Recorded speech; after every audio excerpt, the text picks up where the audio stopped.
The distress call came in from somewhere off the coast near the Souk Hills. There you go. A small aircraft has crashed. There's the Souk shoreline.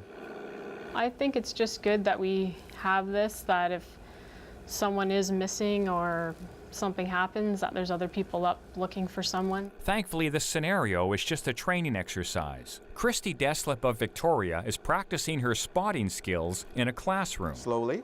Preparing for a real emergency rescue. There can be a lot of other things on the ground that might look similar or have the same colors, so it's good to have a lot of practice behind us if we go out on real calls. After getting her pilot's license, Christy became a volunteer spotter for CASARA, the Civil Air Search and Rescue Association. Today she's training on CASARA's new flight simulator.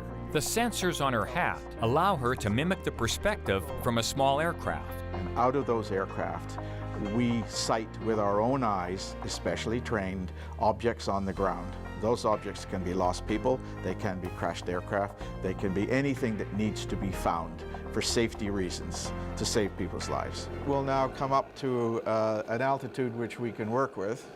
Normally around 500 feet, I would think, would be best. Before the simulator, spotters trained with PowerPoint presentations.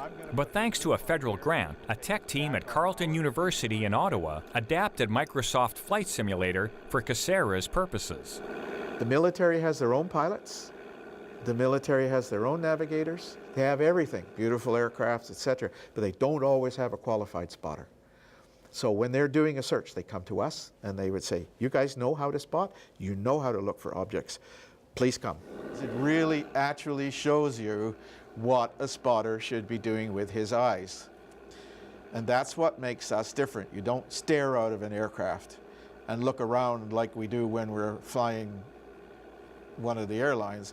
We actually have to train. This training system is shared between Victoria and Nanaimo. We continually train for the eventuality of doing a search. And when a natural search comes, you feel that much sharper, that much concerned. Lives are at stake. CASARA has 2,800 volunteers all across Canada. There are about 30 here in Victoria. Time and time again, these eyes in the sky come to our rescue. We have testimonials that said, I was close to death, it was snowing overnight, I was very, very cold, and CASARA came the next morning and flew overhead, circled us, and saved our lives, and we are so thankful. You see it on TV, it's wonderful. Good to know that when things go bad, someone up there is watching over us. In Victoria, I'm Dan Kahan.